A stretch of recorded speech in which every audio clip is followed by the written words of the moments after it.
nunca desisti. Esse também é um valor, Sérgio, impressionante que a gente tem na família. Para passar pelo que meu pai e minha mãe passaram, cara, não dá para desistir. Nunca, né? Porque você não sabe o dia de amanhã. É uma luta todo dia.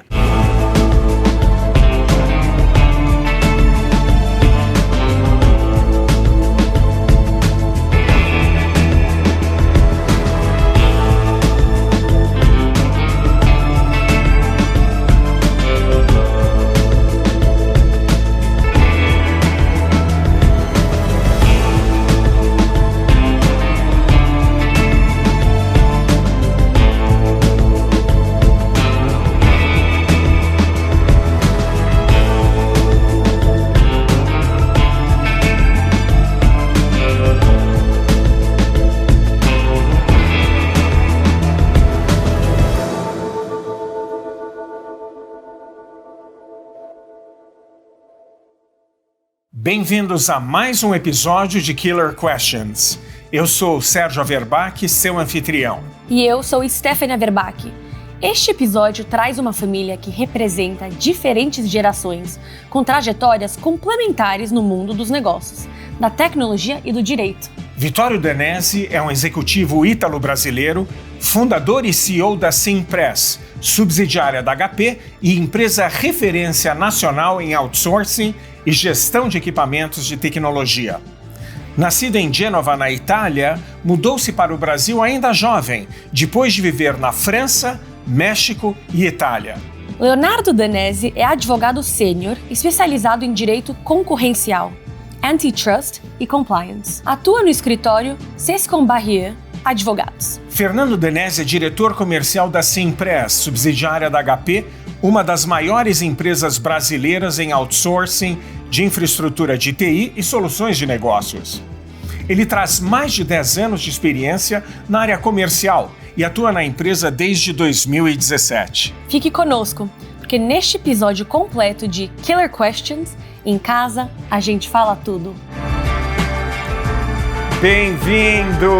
Olá! Que alegria receber vocês aqui! Alegria estar aqui com vocês. Bem-vindo! Tudo bom? Tudo bem? Ótimo. Oi, Léo! Bem-vindo, meu Tudo querido! bem? Bem-vindo! É uma alegria te receber aqui, Vittorio! Com vocês. Bem-vindo! Como é que você tá, Léo? Muito legal. Prazer em te receber, Fernando! Obrigado pelo convite, Sérgio. É uma alegria receber vocês. Uma alegria nossa. Então convido o Vittorio para sentar aqui, o Fernando aqui. Obrigado. E vocês se preparem agora. Estão nervosos com as perguntas? Muito, Eu tô muito. tenso. É um nível de tensão tremendo. Tá lá em cima. Adrenalina. A gente conhece as suas killer questions. Isso. A Stephanie vai começar com a primeira. São só killer questions, então? Só. Só? É homogêneo, então, o negócio? Sim. Antes de fazer... Eu tô suando já. Vittorio, conta pra nós a sua formação acadêmica e resume pra gente a sua carreira, por favor. Sim. Bom, minha formação acadêmica, ela inicia muito antes da faculdade, porque, na verdade, eu tive uma faculdade dentro de casa. Meu pai era um profissional que me ensinou muito, observando como que ele trabalhou a vida inteira. Eu acabei seguindo uma carreira muito similar à dele. Mas eu acabei entrando na Fundação Getúlio Vargas, onde, aliás, tive o privilégio de ser amigo e ter muitas aventuras aqui com o Sérgio. Então fiz a Fundação Getúlio Vargas, administração de empresa. Depois, no meio da faculdade, eu já comecei a trabalhar. Na verdade, comecei a trabalhar muito cedo. E eu me encarreirei na área financeira. Eu entendia que a área financeira era o meu espaço dentro da vida empresarial, pelo menos na fase inicial da carreira. E um pequeno à parte, quando nós tínhamos 18 anos, a gente ia quase todo final de semana para o Rio de Janeiro. Mas quando eu passava pela Dutra, quando a gente saía de São Paulo, estamos falando aí de quase 50 anos atrás, era uma indústria atrás da outra. E eu falava para mim e falava para ele, um dia eu vou ter uma dessas. Então eu já pensava naquela época em não ter uma carreira como executivo, mas em algum momento empreender. Era um Brasil muito diferente do Brasil de hoje, né? Não tinha as oportunidades, apesar dos meus filhos dizerem que é muito mais fácil quando nós iniciamos, eu diria que é muito mais fácil a vida real que eles têm hoje, do ponto de vista empresarial.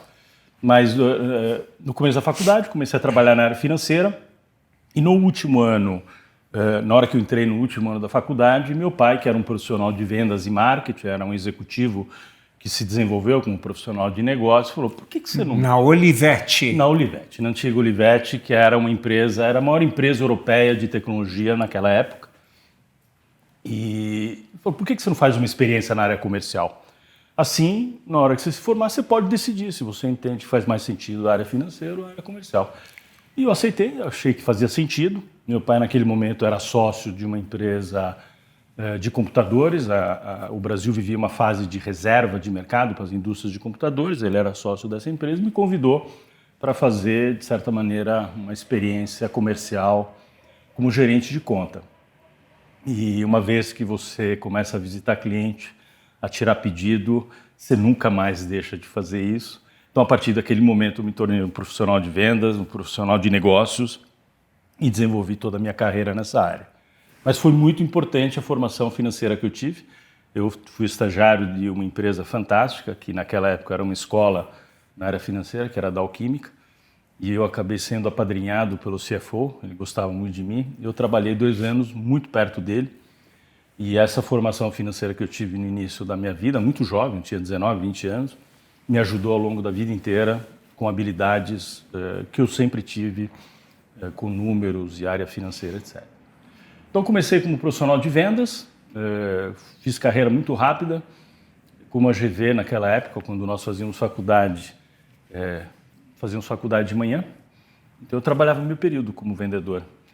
Eu visitava mais clientes do que os vendedores que trabalhavam o dia inteiro. Eu comia no carro, saía da faculdade, tinha meu carrinho, eu levava a marmita de casa para não perder tempo e saía já para visitar cliente na época, na hora do almoço, para o final do expediente e ganhei muito dinheiro logo no primeiro ano de trabalho, comprei meu primeiro apartamento com 21 anos, à vista, com as comissões que eu ganhei naquela época. E rapidamente fui promovido a gerente comercial, com menos de 22 anos, era gerente comercial e cuidava de todo o território do Rio de Janeiro até o Amazonas. Numa época que não tinha fax, não tinha celular, não tinha nada, né? Era basicamente telefone.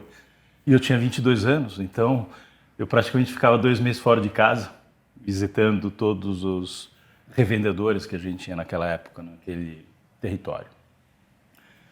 Você me pediu para eu contar minha vida profissional. Como eu trabalho há 47 anos, eu vou levar 1h30. Então, você me disse se eu estou sendo muito longo, curto ou não. Você tem que mostrar a tua habilidade de síntese. De síntese, perfeitamente. Então, aí tive uma das únicas 2 experiências fora da área de tecnologia, que eu acabei cedendo à tentação de ser convidado. Eu achava que vendedor a vida inteira não ia ser bom. E fui indicado para ser gerente de marketing, eu achava bonito, porque eu tinha 23 anos, na indústria farmacêutica. Então, eu fiz a bobagem de sair da indústria de tecnologia para ir para a indústria farmacêutica. Depois de 15 dias que eu estava lá, eu percebi o grande arrependimento, sem demérito nenhum, indústria farmacêutica, não tinha nenhum tipo de identificação com o negócio. Mas como o Brasil naquela época tinha muita dificuldade econômica, eu levei 2 anos e meio para conseguir sair dessa empresa. Foi uma excelente escola, foi uma excelente oportunidade de também entender de outro setor. E depois eu fui convidado, com 25 anos, para assumir a responsabilidade de montar uma área de negócios numa empresa que não existe mais, se chamava Mur Formulários, que era a líder de mercado na produção de formulários contínuos, que a empresa já sabia que ela ia morrer se continuasse. Imagina a visão de longo prazo que eles tinham. Era canadense, não? Era canadense. E me convidaram para montar uma área de negócio que era a primeira rede de varejo de produtos de informática, numa época que produto de informática era vendido só para pessoa jurídica, não para pessoa física. Mas nos Estados Unidos já vendia para pessoa física, eles queriam reproduzir o modelo aqui no Brasil, chamava Computer Shop Moore. E eu fiquei 2 anos e meio, montei 25 lojas, né? Foi uma experiência incrível, do zero. E aí um dos fornecedores que eu tinha desenvolvido para a nossa rede de lojas, me convidou para ser diretor comercial em 1900 e eu perdi até a referência, 85, acho que 85, em 85. E aí era uma empresa que era a maior fabricante, ou se tornaria a maior fabricante de microcomputadores no Brasil. E eu fiquei lá de 85 a 91. Foi uma empresa que foi durante 4 anos a melhor empresa do Brasil na área de tecnologia. Isso me expôs muito. Cheguei aí para a televisão, na época do Plano Collor, quando sequestraram todo o dinheiro. Eu acabei fazendo comercial para fazer permuta com empresas naquele momento. E aí eu passei a minha segunda temporada fora da indústria de tecnologia. Eu fui convidado para um headhunter, para um concorrente do Sérgio, para ser o diretor comercial e de marketing do primeiro carro importado do Brasil. Aqui eu vou me estender um pouco, porque é um episódio interessante. Quando o headhunter me convidou para conversar, eu adoro carro, sou apaixonado, é a minha paixão, e eu achava que eu estava sendo sondado para BMW, para Mercedes, para alguma coisa assim, sexy, muito legal. E, na verdade, quando a coisa andou e eu estava realmente como o cara que eles queriam, me apresentaram qual era a empresa. E era a Lada. O primeiro carro importado do Brasil era um carro russo. Isso foi em novembro de 1900, começo, a virada de 90 para 91. E aí fiz a implantação. Foi um case incrível, de sucesso. A gente montou mais de 90 concessionários em menos de um ano. E numa época que as montadoras brasileiras eram um cartel. Então a gente aproveitou um espaço incrível para desenvolver uma rede de revendedores e vender muito carro. Só que o carro era russo, né? Não funcionava direito. E o empreendedor, que era o dono do negócio, ele gostava de vender, mas não gostava de atender o cliente. E eu nunca fui assim. Eu gosto de vender e atender o cliente. Para mim é fundamental que as duas coisas andem juntos. Então, no final de 91, eu percebi que aquele não era o espaço onde eu queria continuar, porque eu comecei a perceber que poderia queimar a minha imagem atrelado ao modelo mental que esse senhor tinha. E fui convidado para ir para o Grupo Macline, que era um dos maiores grupos nacionais naquela época, para ser diretor de novos negócios. Eu implantei uma divisão de negócios. Falecido Matias Macline foi um case também e tive a oportunidade de aprender muito com ele. Aliás, a gente sempre tem que estar junto de pessoas que nos ensinam, porque aí a gente fica melhor amanhã do que hoje. E ele me expôs ao mundo internacional. Rapidamente, eu tinha 15 dias de empresa, fui para o Japão. Eu sempre viajei muito, porque eu sou filho de expatriado, mas sempre viajei de férias. Eu nunca tinha feito negócios fora do Brasil, tinha 31 anos. E 15 dias depois que eu estava na empresa, eu fui para o Japão para negociar produto, coisa que eu também nunca tinha feito. Então foi um aprendizado na porrada, que não tinha opção. Eu literalmente fui esmagado nas negociações com os japoneses. Aqui a gente não vai ter tempo para contar o que é um japonês. Mas eu voltei para o Brasil percebendo que eu tinha errado tudo, porque eu não sabia, ninguém tinha me preparado para negociar com o japonês. Eu passei 6 meses tendo aula de cultura japonesa para dizer, eu vou pegar vocês na outra esquina. Para fazer história curta, foi uma carreira rápida, de muito sucesso. A gente montou uma área de negócio nova na companhia. Facite. Não, era Sharp, produto de escritório, e a gente usava uma segunda marca que era Facite. E isso me permitiu ter o conhecimento necessário para começar a minha primeira empreitada como empreendedor. Então, retornando àquela ideia que um dia eu vou ter, eu montei uma empresa de produtos de informática com marca própria no Brasil e com fábrica na Zona Franca de Manaus. E usei todo o know-how que eu tinha desenvolvido durante os 3 anos da Sharp para desenvolver a empresa com a minha marca, com a minha fábrica e com os produtos desenvolvidos junto com parcerias na Coreia, em Taiwan, na China. Na época a China estava começando. Que marca que era, Vitório? TC, inclusive o Hélio era meu cliente. A vida, para ter sucesso, você precisa estar na hora certa, no lugar certo. E o que alavancou muito rápido esse negócio, que se tornou um negócio muito grande em muito pouco tempo, foi uma época em que a Compaq, que era o maior fabricante mundial de computadores estava se instalando no Brasil e ela precisava de um fabricante local de monitores para computador. E eu tinha começado o negócio. A empresa tinha menos de 1 ano. Era uma empresa muito bem montada, uma joia de funcionamento, mas era uma empresa pequena, tinha 1 ano. E veio o vice-presidente da Compaq e da empresa que eles tinham acordo de fornecimento no mundo, que era uma empresa de Taiwan, para selecionar uma empresa brasileira para fornecer monitores no Brasil, porque essa empresa não queria se instalar no Brasil. Um amigo, networking, me indicou, dizendo, olha, não deixem de falar com o Vitório. Eu era uma empresinha no começo e tinha outros grandes fabricantes que foram visitados. Para contar a história, fazer a história curta, eu peguei o contrato. Eu produzia 1.500 a 2.000 monitores por mês, era bem o começo da companhia. Monitores era uma da área de negócios da empresa. Em 2 anos a gente produzia 50 mil. Então a empresa foi absurdamente alavancada e naquele momento eu tive uma das importantes lições empresariais que me serviu depois para o resto da minha carreira. Nunca dependa de um cliente só. A Compaq chegou a ser 50% do meu faturamento, eu não dormia à noite, porque, obviamente, como empresa gigante, apertavam todos os parafusos que eles poderiam apertar e eu não tinha muita opção, porque 50% do faturamento era a Compaq e 50% era a marca própria. E eu comecei com a distribuição da Ricoh, uma empresa japonesa, que seria depois o primórdio da Simpress. Também, para fazer história curta, os coreanos, a Samsung e a LG, se instalaram no Brasil em 2000. E eu senti que aí eu perderia o negócio, porque a Samsung e a LG eram fornecedores globais da Compaq, então dificilmente eu conseguiria segurar. O coreano tem uma característica muito interessante, em qualquer lugar onde ele se instala, ele arrasa o mercado para depois tomar conta do mercado. E foi assim que eles fizeram. Eu produzi um monitor a $100, para dar um número hipotético, eu vendi 80. Ou seja, eu tinha margem negativa de $20 por equipamento vendido para poder sobreviver. Em 1 ano e meio eu fechei a empresa. Achei que não fazia o menor sentido continuar, não teria condições de competir. A gente estava passando por um momento de abertura de mercado e estava numa fase de transição na indústria de impressão, onde eu era distribuidor da Ricoh e deixava de ser o mundo da copiadora e da impressora separadas. A Ricoh era uma fabricante de copiadoras e surgiam as primeiras multifuncionais. Aí eu saquei que esse produto, que os japoneses chamavam de copiadora digital, eu saquei que esse produto poderia ser uma grande oportunidade para construir um modelo de negócio novo. Surge aí uma nova empresa no modelo de negócio de outsourcing de impressoras. E a empresa se chamou Simpress.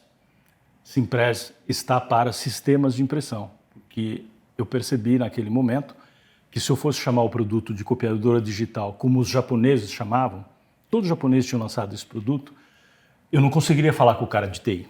Porque o cara de TI me mandaria falar com facilities, que é onde eles compravam copiador ou alugavam copiadora. E eu queria falar com o cara de TI, porque era um produto de TI. Então a gente inventou o conceito de sistemas de impressão.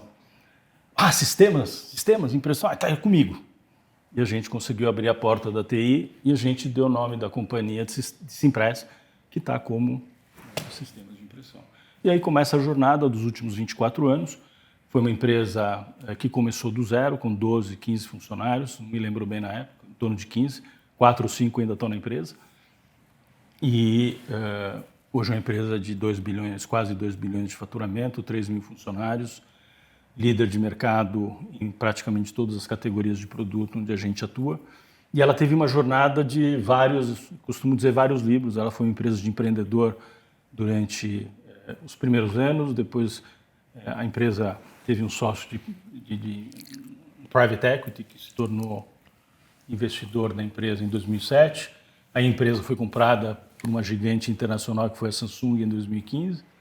A Samsung, por sua vez, vendeu a empresa para a HP, outro gigante, uma cultura totalmente diferente da cultura coreana para a cultura americana.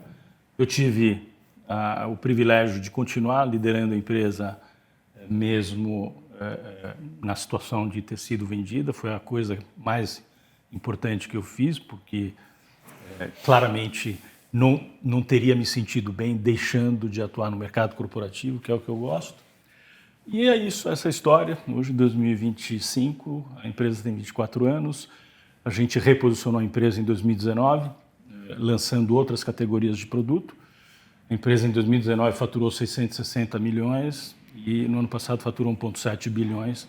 Então, em apenas 5 anos, a gente triplicou o negócio e tem chance de duplicar nos próximos 3 anos. É isso que a gente está trabalhando para acontecer. Merece um livro, né?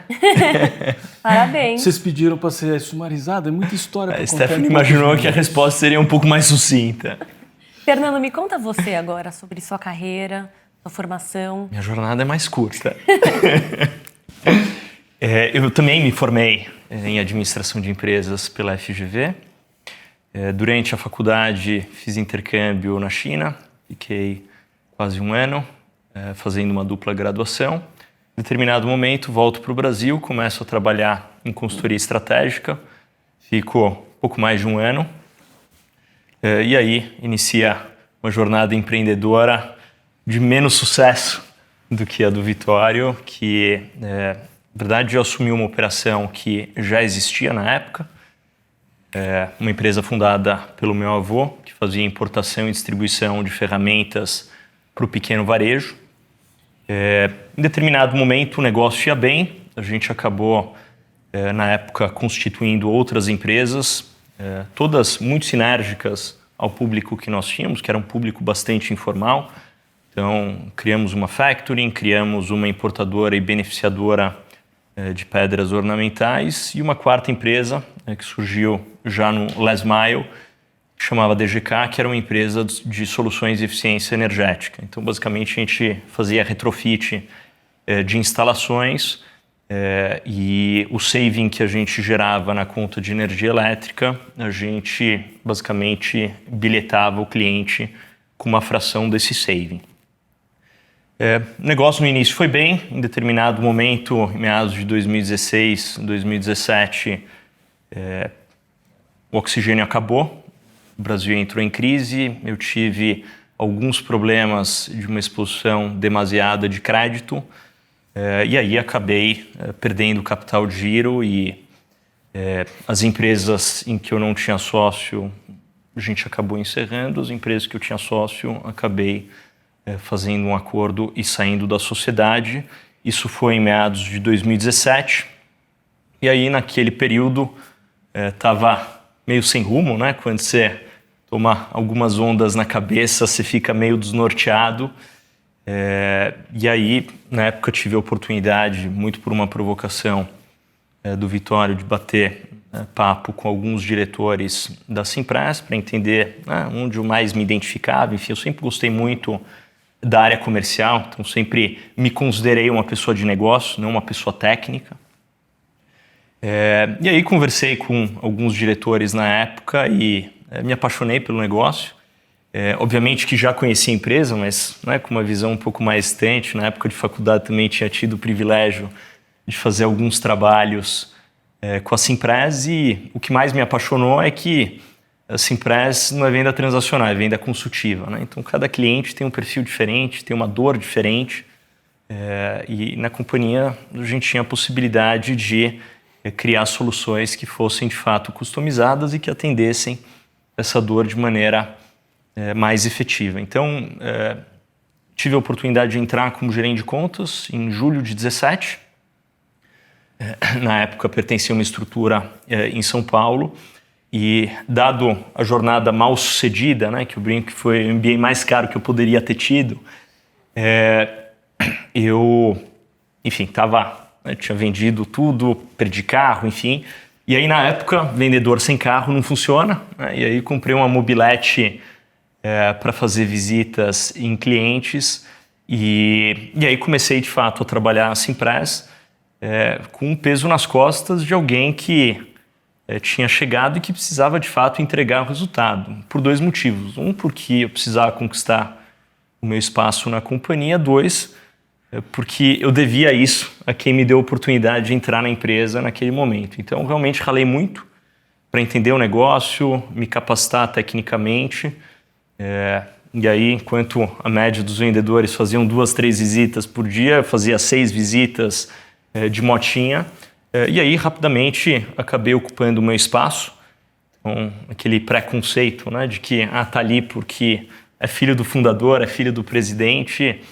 Senti que já rapidamente acabei ocupando o meu terreno e realmente tive esse espaço.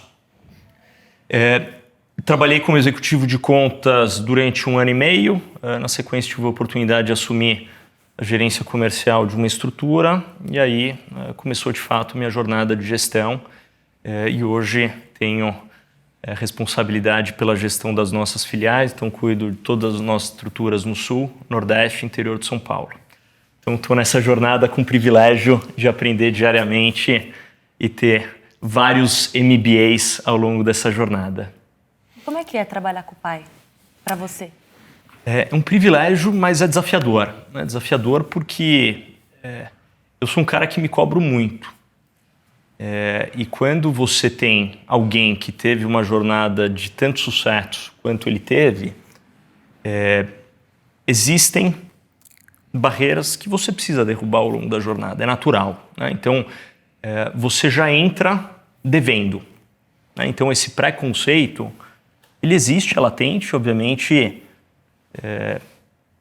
A gente não pode se enganar, né? Então é importante que você reconheça para ter o diagnóstico correto e, obviamente, conseguir definir as melhores estratégias. Então, eu acho que, por um lado, é muito gostoso no dia a dia, mas, por outro lado, existe essa pressão, que não é uma pressão só minha, né? Uma pressão também, tenho certeza, do Vitório, que me deu a oportunidade naquele momento, e agora não é mais uma empresa de dono, né? Uma empresa que pertence ao ecossistema HP, então você realmente tem a necessidade de se destacar, né? De ocupar teu terreno, de fazer melhor do que a média, né? Porque fazer bem não é suficiente, você precisa fazer muito bem. Então, acho que existe essa dicotomia, o que não significa que não é muito prazeroso, né? Porque eu tenho, por essência, sou um cara competitivo, sou um cara que me considero bastante audacioso, então eu gosto bastante. São desafios que me motivam diariamente. Quais são os principais aprendizados que você teve com o Vitório?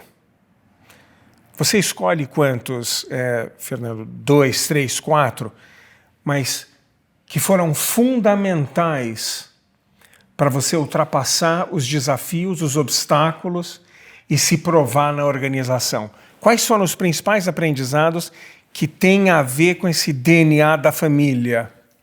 Eu falo do fundo do meu coração, não é porque ele está aqui do meu lado. Ele basicamente desenhou o Fernando. Todo o meu caráter, minha essência foram esculpidos com base numa inspiração absoluta e num aprendizado ao longo da jornada. Então, um cara incansável, uma energia, aí não tem a ver com idade, né? Tem a ver com brilho no olho, com vontade, ter o sonho grande. Ele não precisa estar na cadeira que ele está hoje. Ele está porque ele acredita, porque ele tem um senso de propósito incrível.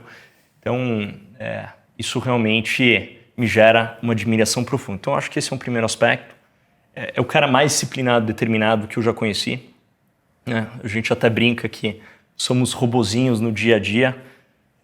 A gente faz o que precisa ser feito, mesmo que naquele dia, eventualmente, você não tenha vontade de fazer. E é natural, né? Tem dias que você está melhor, outros dias. Se é importante, você precisa fazer, ponto. E isso vai além da vida pessoal, vai, obviamente, na profissional. Isso tem tudo a ver, né, com aspectos de gestão, capacidade analítica, entrar no detalhe. Então, acho que esse é um outro aspecto. E um terceiro aspecto que eu ainda me esforço muito, estou longe do modelo ideal, ele é um cara muito focado. Então, quando ele decide focar em algo, ele vai ser o melhor naquilo. E qualquer coisa que gere distração, ele neutraliza e foca naquilo. E para focar, você entra no detalhe, você conhece o bit, o byte da operação. Então, eu tenho absoluta convicção, apesar de não ter tido o privilégio de acompanhar o início da jornada, né, em 2001, tão próximo quanto eu estou hoje, eu tenho absoluta certeza que ele conhece cada parafuso da empresa com 12 colaboradores ou agora com 3.000 colaboradores. Isso só é possível com alguém que realmente é diferenciado. E aí eu falo isso de coração, tá? Porque realmente é uma admiração profunda. E eu volto para o Vitório, então, agora, construindo em cima do que você falou, Fernando. Do seu pai e dos seus avós e da sua mãe, Quais são esses valores, esses princípios que você herdou, que você viu no comportamento do seu pai e da sua mãe e que você absorveu, você abraçou como seus próprios e que levaram a esse tipo de estilo, de foco que você tem e que você passou para os seus filhos, Vittorio? Olha, a história da família é uma história... Nós somos italianos, então, como todo mundo sabe, a Europa, na geração anterior à minha, viveu a época da guerra e isso foi muito marcante na nossa família. Tanto meu pai como minha mãe foram refugiados de guerra, meu pai ficou em campos de concentração, minha mãe foi refugiada. Isso foram histórias que eu escutei desde que eu comecei a andar. E isso marcou muito uma série de comportamentos que se tornaram regulares dentro da família. Então, comportamentos de valores, de ética, de cumprir aquilo que você combina, de não desperdiçar, porque você não sabe como vai ser no dia seguinte. Eu escutei, acho que eu escutava uma vez por semana, que meu pai ficou preso em campo de concentração com meu avô era mais velho, meu pai tinha 15, 16 anos, ele roubava batata para o meu avô poder comer. Então são todas coisas que vão te forjando, né? Elas vão te mostrando que, na verdade, você tem uma situação privilegiada em relação à vida que as pessoas que te trouxeram ao mundo tiveram. Meu pai foi sempre uma pessoa muito correta, muito ética, muito cumpridora dos compromissos, né? Eu falei anteriormente que eu gosto de vender e gosto de entregar. Acho que vem um pouco daí. Meu pai sempre foi muito cumpridor dos compromissos que ele assumia. E isso foi também uma característica da minha vida profissional toda e acho que está presente nos meus filhos. Nunca desisti. Esse também é um valor, Sérgio, impressionante que a gente tem na família. Para passar pelo que meu pai e minha mãe passaram, cara, não dá para desistir.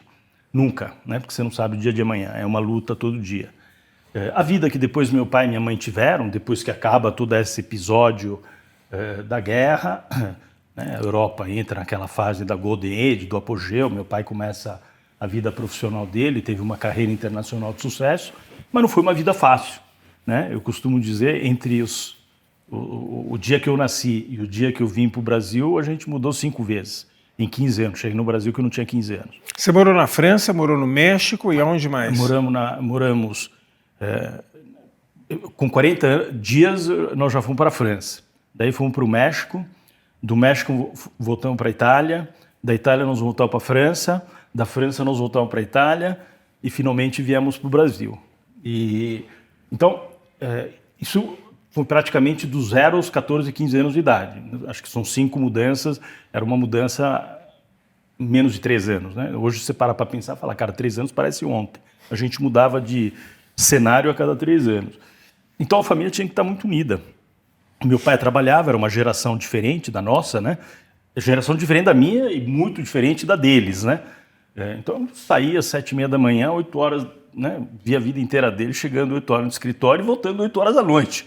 Então, quem cuidava era minha mãe, que era a espinha dorsal da família. Então, esse é outro valor importante da família. Tem uma espinha dorsal, é uma pessoa que carrega o piano, né? Porque meu pai carregava o piano para fora de casa e minha mãe carregava o piano para dentro de casa. Não é fácil, filho de expatriados, você como headhunter deve ter conhecido muitos. Eu não consigo lembrar de alguns filhos dos colegas expatriados que a gente viveu aqui no Brasil nos primeiros anos, que acabaram dando certo na vida, porque se perdiam. É uma vida muito... Você deve ter vivenciado isso muito ao longo da tua carreira como headhunter. Minha mãe segurou isso muito. Minha mãe segurou todo o aspecto escolar, de acompanhamento, e meu pai estava trabalhando, né? Não era... Naquele momento, o homem não fazia o acompanhamento dos filhos como a gente faz hoje, como essa nova geração exponencialmente maior do que eu cheguei a fazer. Então, esses foram os principais valores importantes, não desistir jamais. A gente sempre fala dentro de casa, never give up. Pô, deu um problema, cai, levanta, sacode a poeira e começa de novo. Então, um pouco isso, sério. Do que você tem mais saudade quando você pensa no seu pai, quando você lembra daquela época que ele era vivo e que você tinha os fins de semana e que vocês estavam juntos, família de origem italiana? O que mais saudade te dá daqueles tempos? Olha, eu acho que eu sinto muito... Meu pai já faleceu há 20 anos, né? Então, é muito tempo. Eu estou com 65 anos, ele tinha 45 anos. Ele faleceu com pouco mais de 79, não chegou aos 80 anos. E foram 20 anos muito ricos na minha vida, tanto do ponto de vista pessoal como profissional. Então, não ter podido compartilhar isso com ele, desculpa, me faz falta. É isso.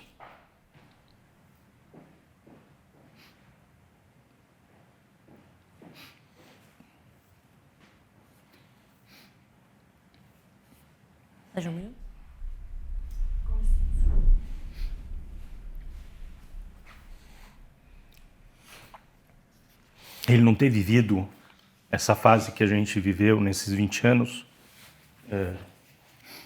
fez falta.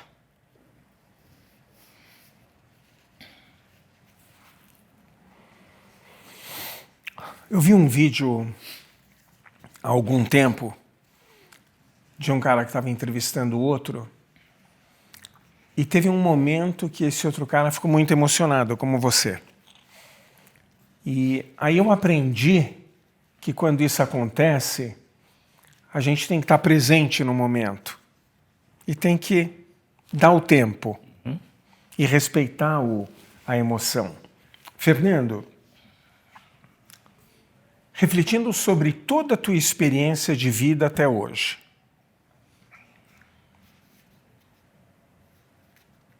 tudo que você sabe hoje, tudo que você viveu hoje, sabendo o que você sabe hoje, se você fosse voltar para o início da tua faculdade, ou para a decisão de faculdade,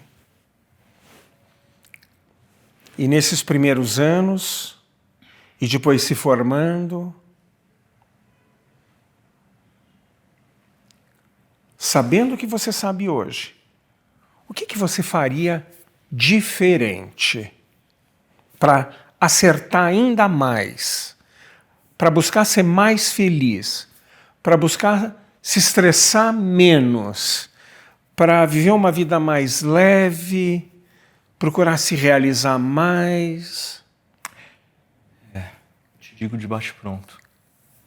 Eu teria aprendido mais com o erro dos outros, sem precisar cometer os meus próprios erros. Como? Ouvindo, praticando escutativa. Muitas vezes a imaturidade, ela faz com que determinados conselhos entrem por um ouvido e saiam pelo outro. E você, cabeça dura, achando que é o dono da verdade, você vai lá, insiste. Isso faz com que você tenha que dar alguns passos para trás. Isso aprendi, a duras penas. Poderia ter sido menos traumático, poderia ter sido menos dolorido. Então, acho que a primeira coisa que eu faria diferente, pratica mais escutativa e aprenda com os erros dos outros. Além da escutativa, Fernando, fazer as perguntas corretas para as pessoas corretas, isto é, as pessoas que têm a competência para compartilhar o conteúdo relevante com você, e as pessoas que sejam corretas porque elas gostam de você. Então elas alocariam o tempo delas para compartilhar isso com você, e aí você ter a escutativa. É isso ou é outra coisa? Isso é que eu sou um cara privilegiado, então eu tenho alguém do lado, né, que passou por tudo isso, que não teve uma jornada tão linear quanto aqui foi relatada, né? A gente sabe que a jornada do empreendedor é de altos e baixos. Então, sim, ter a capacidade, obviamente, de fazer as perguntas certas, mas muitas vezes a gente comete, pela imaturidade, erros óbvios. Erros óbvios. Então, bastando observar, eu não precisar nem abrir a boca, bastando observar comportamentos, se na época eu tivesse a maturidade que eu acredito que eu tenho hoje, eu teria acumulado outro nível de repertório. E eu teria dado passos menos no escuro do que efetivamente eu dei. Faltou ouvir? Faltou ouvir. Faltou e ouvir. A responsabilidade é 100% minha. Não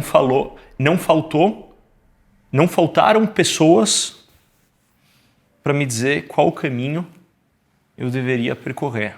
E por que você não ouvia? Por que você não conseguia ouvir?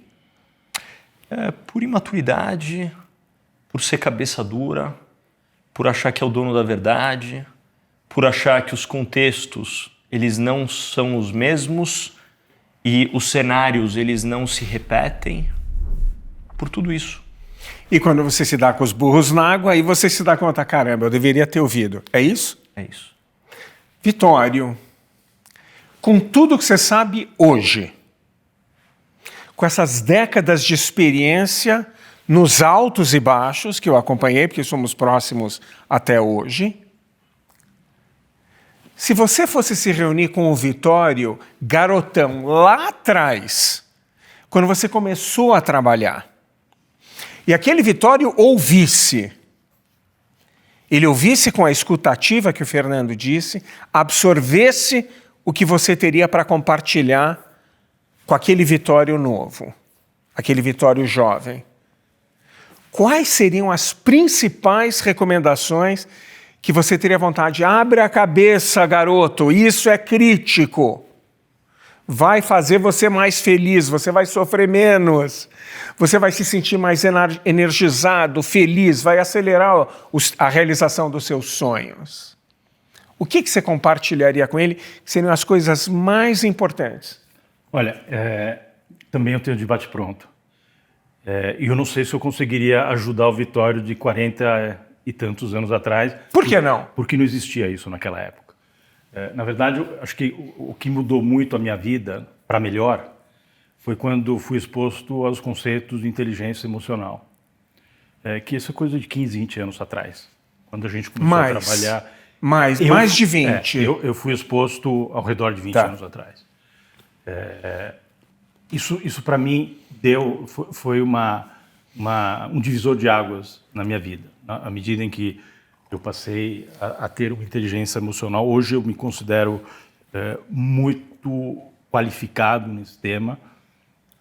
Eu teria sofrido muito menos. Eu acho que o que eu diria para o Vitório hoje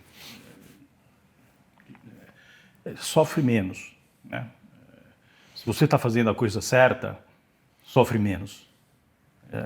Acho que os primeiros 20 anos da minha vida profissional, eles foram mais sofridos. Por que sofridos? Porque eu sofria muito com como o Fê falou, tem percalços, eu passei por momentos dificílimos em vários momentos, no encerramento da TC, tive problemas seríssimos de sociedade, de ataque do meu fornecedor no começo da jornada da Simpress. Isso foram momentos de muita pressão, de muito estresse. Com a maturidade que eu tenho hoje emocional, eu teria lidado de uma maneira menos sofrida do que eu lidei naquela época. Acho, então fazendo aqui um paralelo entre a minha vida e a vida dele, eu levei um tempo mais longo para aprender. Ele levou os tropeços dele, mas ele aprendeu mais rápido, porque ele pôde observar mais rapidamente. Eu não tinha ninguém para observar. Eu não tive essa oportunidade de observar. Eu tive que, de certa maneira, aprender isso no conceito aí de aprendizado clássico que a gente tem, de benchmark, de observar o outro, de ver outro fazendo melhor, mas eu não tive alguém do lado para me espelhar ou até para ter uma conversa mais né, muito íntima, de dizer, cara, não vai por aqui, vai por aqui. Então, eu acho que eu diria para o Vitório de 40 anos atrás, sofre menos. Porque no final das contas você vai fazer do mesmo jeito. Porque todas as outras variáveis que você manipula corretamente, que você manuseia, não manipula, manuseia corretamente, você vai manusear corretamente do mesmo jeito. Então você pode fazer mais leve. E fazendo mais leve você tem uma qualidade de vida melhor. Eu vou convidar agora o Leonardo, para trocar de lugar com o Fernando e continuarmos a outra parte da entrevista. Prazer. Obrigado.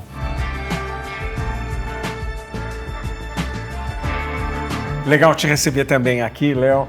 Temos Killer Questions para você também. Vamos lá. E em parceria com seu pai. Léo, eu queria ouvir de você a sua formação acadêmica, sua carreira, em 60 segundos, se for possível. Super rápido, Esther. Bom, eu sou advogado, eu fiz Direito na PUC, comecei a trabalhar no primeiro dia de faculdade, então desde cedo, e a minha trajetória acadêmica e profissional, elas andam par e passo. Então, eu fiz faculdade, durante a faculdade de Direito, eu fiz também um pouco da faculdade de Ciências Sociais na USP. Me formei em Direito. Na época, durante a faculdade, eu sempre trabalhei em órgão público, projetos ligados à defensoria, direitos humanos, direito criminal. Me formei, entrei no Sescom Barrier para trabalhar com direito concorrencial. Trabalho nisso até hoje. E ao longo dessa jornada, me formei eu comecei a faculdade em 2009, me formei em 2013. De lá para cá, praticamente todo ano, eu fiz um curso de pós-graduação diferente. Ano passado, eu terminei meu mestrado na Fundação Getúlio Vargas, onde eu também cursei Compliance, fiz o SEAG também, o curso de Administração e Economia condensado. Então, enfim, de forma geral, é isso.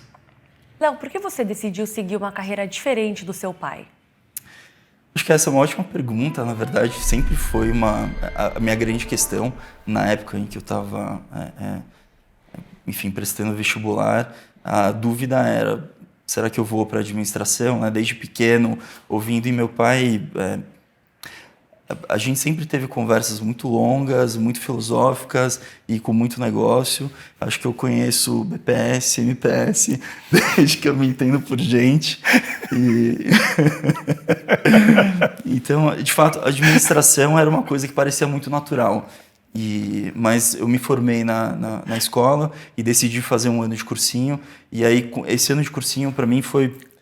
eu fiz ângulo, então você estava numa sala com 200 outras pessoas, cada um ia para uma área diferente, estava todo mundo lá em humanas, então tinha alguma coisa em comum, e aí você é exposto a muita coisa diferente.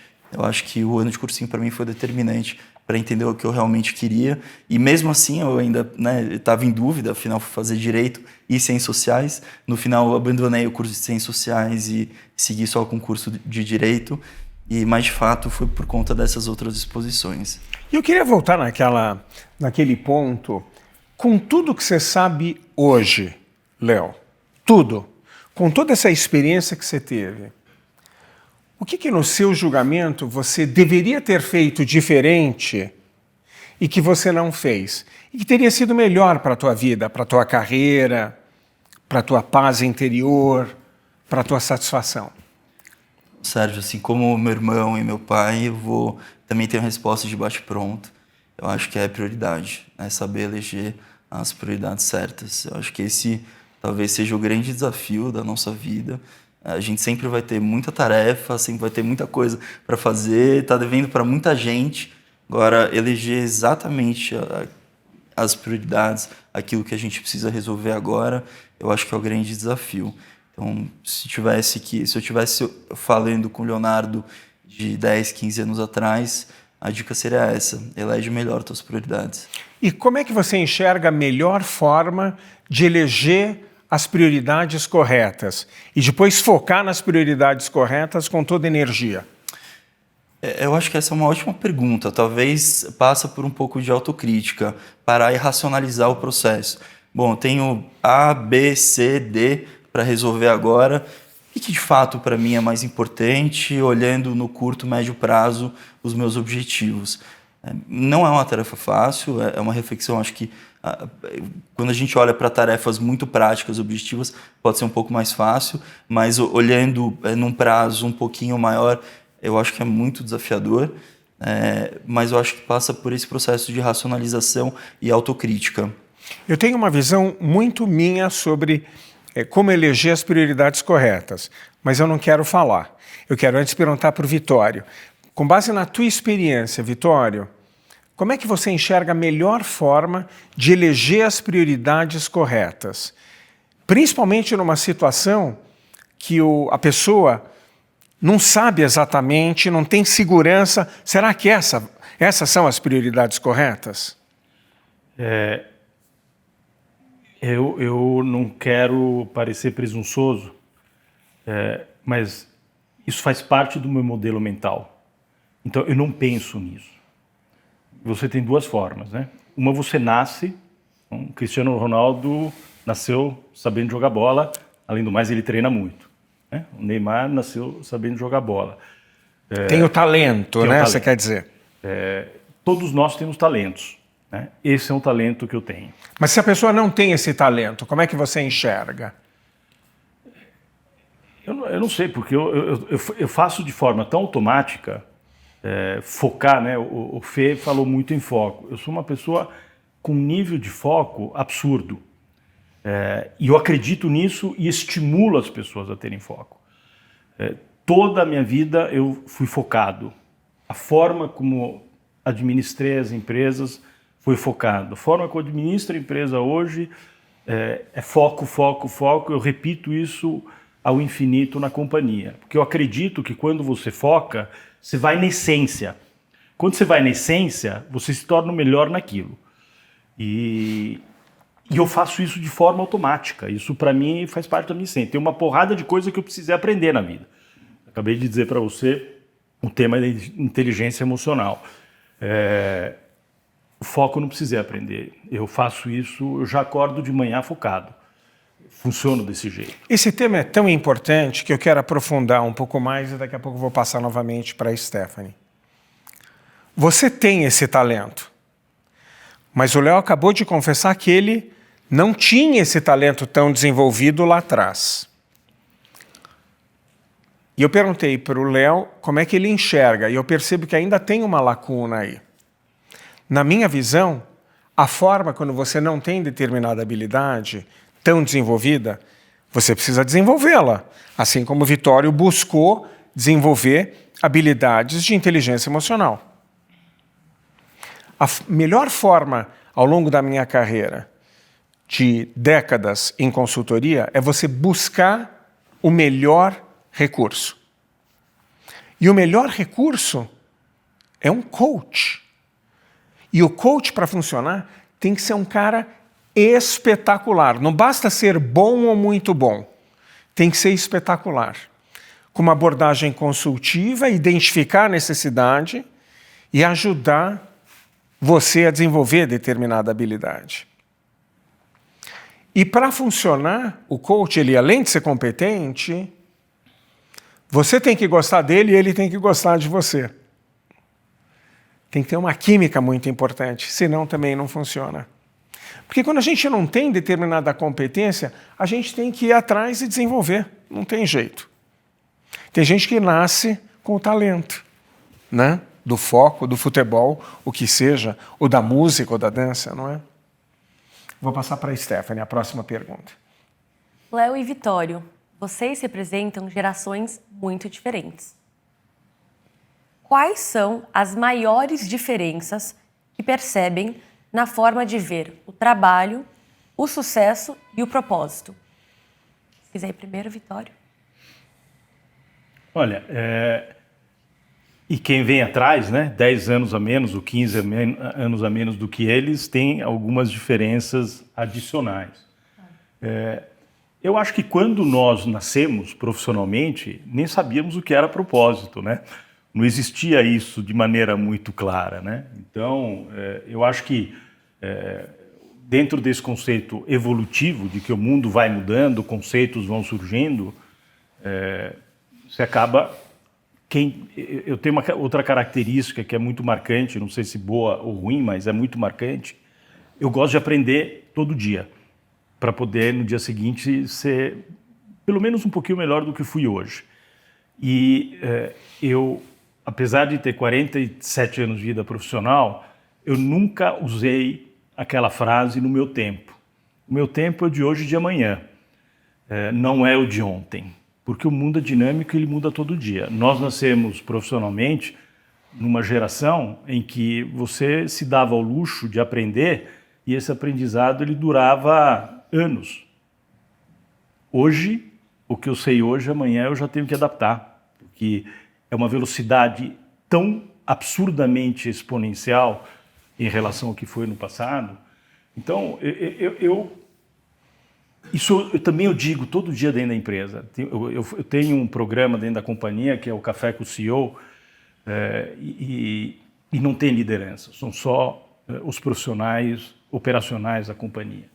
Então é gente muito jovem, a Simpress tem uma idade média de 33 anos. Então você imagina o perfil da moçada. E o pessoal pergunta muito, exatamente isso. E eu respondo sempre, eu não acho que tem diferença entre os jovens de hoje e os jovens de quando eu fui jovem. A essência de quem é quem é o outro é a mesma. O cara que tem determinação, que tem atitude, que tem brilho no olho, que tem vontade de fazer acontecer, ele é igual hoje ao que foi ontem. O que diferencia a realidade de hoje da realidade de ontem é que os jovens de hoje eles estão expostos a uma quantidade tão absurdamente maior de informação e de tecnologia que eles têm a oportunidade de ou se exponencializar para ser muito melhores ou de serem oprimidos por essa realidade.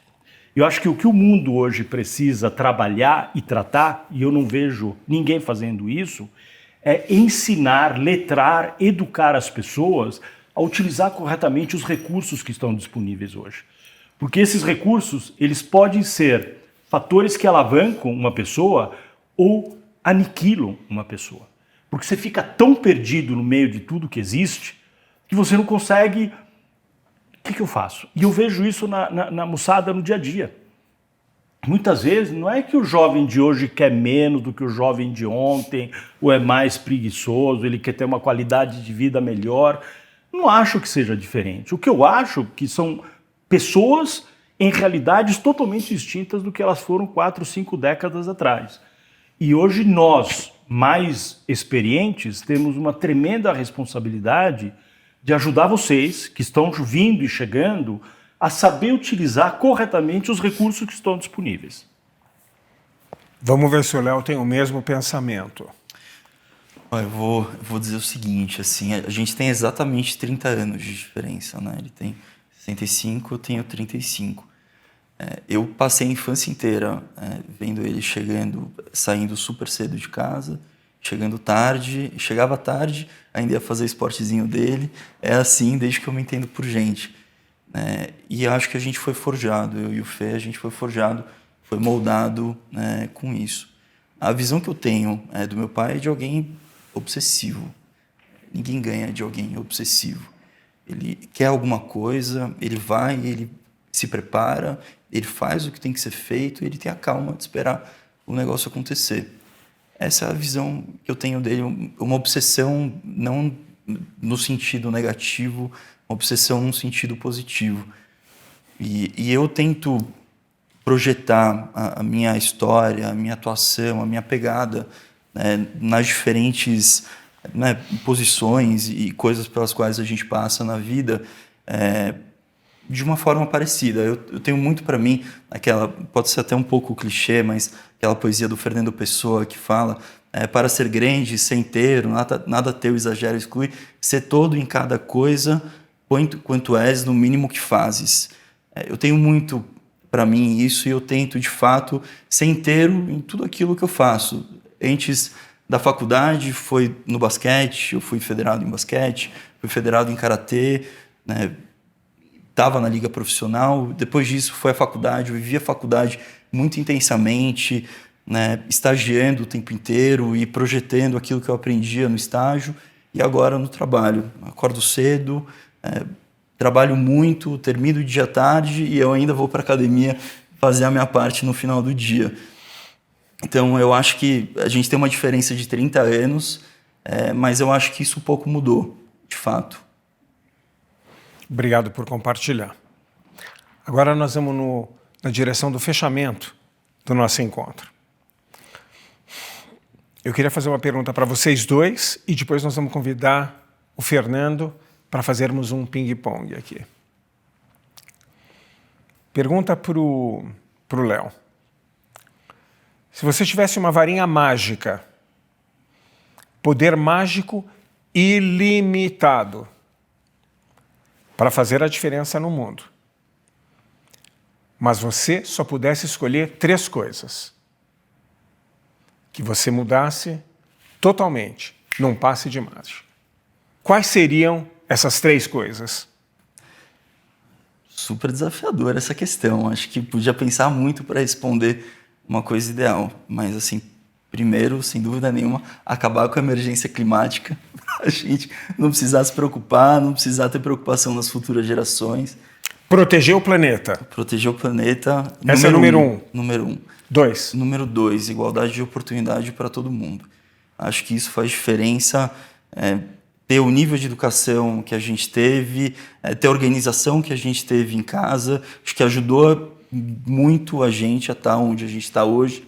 E pessoas que chegam em casa depois da jornada inteira e ter que se preocupar com um monte de coisa, enfim, tem muito mais desafio pela frente. Então acho que a segunda coisa seria a igualdade de oportunidade para todo mundo. E eu acho que a terceira coisa, olhando mais para a gente, e pensando até, tem uma coisa que ele sempre fala, que é o reloginho não volta para trás. Desculpa.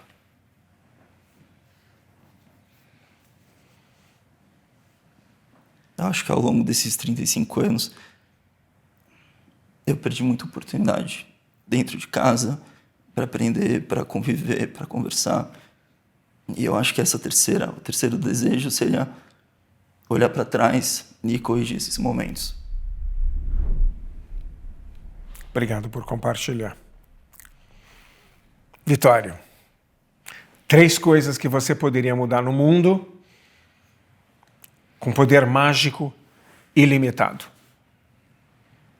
Definitivamente desigualdade. Eu acho que isso é o câncer da humanidade hoje. O problema climático está relacionado à desigualdade também, uma parte relevante dele.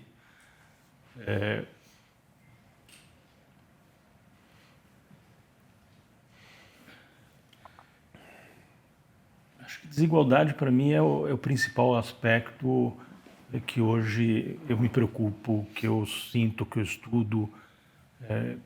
Se você resolvesse esse problema no mundo, você teria 70%, 80% dos problemas do mundo resolvidos.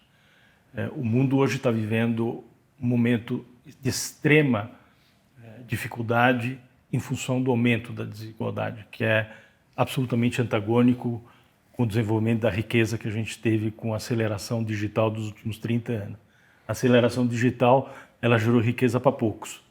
Ela não horizontalizou a riqueza. Ela não horizontalizou o bem-estar, né? Eu acho que se eu tivesse uma varinha mágica, eu não cuidaria de 3 coisas. Eu cuidaria... Lembra que eu sou focado, peço desculpa, tá? Mas eu elegeria isso para mim como prioridade. E um dos grandes problemas do mundo é querer fazer uma porrada de coisa e não fazer nada direito. Então, acho que hoje temos desafios tremendos. Como é que a gente horizontaliza a riqueza? Como é que a gente horizontaliza igualdade de oportunidades? O Fê comentou, eu não precisaria estar fazendo o que eu faço porque eu amo, porque me dá prazer e porque é a forma de eu contribuir com o mundo. Eu sempre falo também no meu dia a dia de trabalho, o que me dá mais prazer hoje é gerar emprego e ver o desenvolvimento das pessoas que estão na companhia. Eu tenho gente que está 10, 15, 20, mais de 20 anos na empresa e eu faço um jantar de comemoração de 20 anos todo ano. E no jantar do ano passado, a meia dúzia de pessoas que estava no jantar, 20 anos, tinham todos 40 anos, ou menos de 40. Falei, gente, não é possível. Falei, quantos você tinha quando você entrou? Eu tinha 17, eu tinha 18, eu tinha 19. Isso, para mim, é o que cada um que tem o poder na mão deveria se preocupar em fazer. Porque isso gera igualdade de oportunidades, gera encurtamento de desigualdades. Então, para mim, essa seria a minha prioridade. Você é focado, e aqui nós estamos em Killer Questions, então eu vou te fazer focar novamente. Você tem 3 oportunidades, desigualdade é uma. Te dou mais 2, poder ilimitado, mágico, para mudar no mundo. Você tem mais 2, o que você quer fazer? Olha, a segunda é uma utopia. É poder mágico ilimitado, é utópico. Uma outra palavra que eu uso permanentemente na minha vida é inconformismo. Eu sou inconformado com a estupidez do ser humano. Então, se eu tivesse esse poder mágico, eu eliminaria todos os estúpidos do mundo ou letraria as pessoas para não serem estúpidas, né? Porque eu olho para um puto e falo, cara, o cara deve ser muito estúpido para ser o que ele é, né? O cara tem 17 milhões de quilômetros quadrados, nós aprendemos isso, né, numa banheira em Dubai, né? Só um pequeno parênteses, a gente estava voltando, nós fizemos um trekking nas montanhas lá do Nepal, e na volta, nós passamos 15 dias passando um perrengue significativo, nós paramos em Dubai e a gente tinha 2 russos na sala, lá no furão onde a gente estava no hotel, e eu lembrava que a Rússia tinha 8 milhões e meio de quilômetros quadrados. E o russo lá, sei lá de onde era, ele insistia que ele tinha 17. Ele estava muito seguro. Ele estava muito seguro. Mas o russão... Então, o cara tem 17 milhões de quilômetros quadrados, tem toda a riqueza mineral do mundo, e o cara tá brigando. Cara, é muito estúpido. Vitório, volta aqui com o teu foco. Volta aqui com o teu foco. Eu tô procurando o terceiro. Eu tô na fase do enrolation. Enrolation não. Terceira. Se eu tivesse o poder de mudar o mundo, então, focar na desigualdade, eliminar os estúpidos, né? Eliminar a estupidez humana. Terceiro. Eliminar a estupidez humana e definitivamente abolir a indústria armamentista. Paz no mundo. Paz no mundo. Nós vamos convidar então o Fernando para voltar para cá.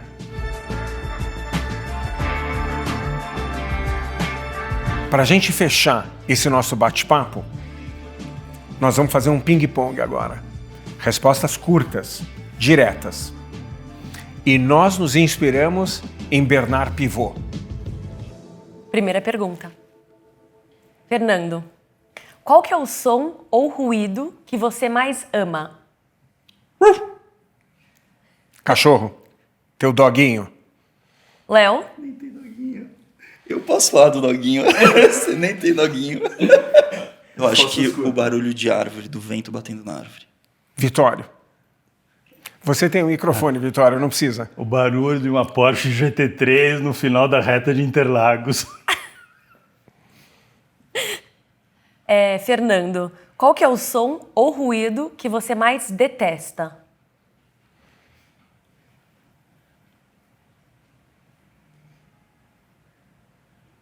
Som alto. Léo?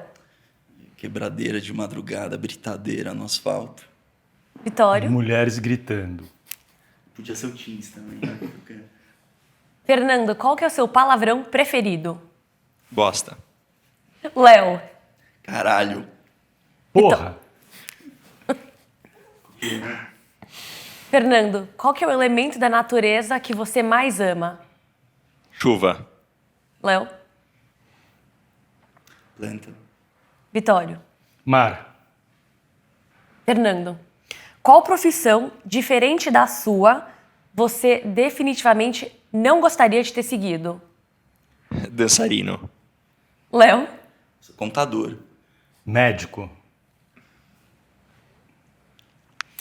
Fernando, se você tivesse a oportunidade mágica de escolher sua profissão, tão cedo e tão jovem quanto possível, e a probabilidade de ser absolutamente bem-sucedido, número 1 no mundo, espetacular, que profissão você teria escolhido? Vendedor. Léo. Advogado, sem dúvida. Vitório. Empresário, sem dúvida. Fernando. Quando você chegar na frente dos portões, cor de pérola, no paraíso, no céu, o que você gostaria de ouvir vindo de Deus para você? Que minha família vai ser feliz pro resto da vida. Léo. Você fez o bem. Vitório. Missão cumprida. Muitíssimo obrigado vocês três terem participado conosco. É uma alegria receber vocês. E tenho certeza que para a Stephanie também. Com certeza. Muito obrigada. Uma honra estar aqui com você. Muito bom estar com você depois de tantos anos para um tiratema desse. Foi muito legal. Senhoras e senhores, diretamente de São Paulo, Brasil, Vitório Danese, Fernando Danese e Leonardo Danese, especialmente para Killer Questions. Estamos todos aqui. A jornada fica mais leve e mais poderosa quando a gente anda ao lado de quem nos inspira a ser melhor do que fomos ontem. O crescimento profissional e pessoal começa na escolha de quem lhe cerca. Grandes trajetórias têm mestres ocultos ao seu redor.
Don't wanna push me. You better check where you step. Don't wanna cross me. No, no. They try to wrestle me down, but I'm the bigger man. My time is coming around, and I got big plans. Oh, yeah.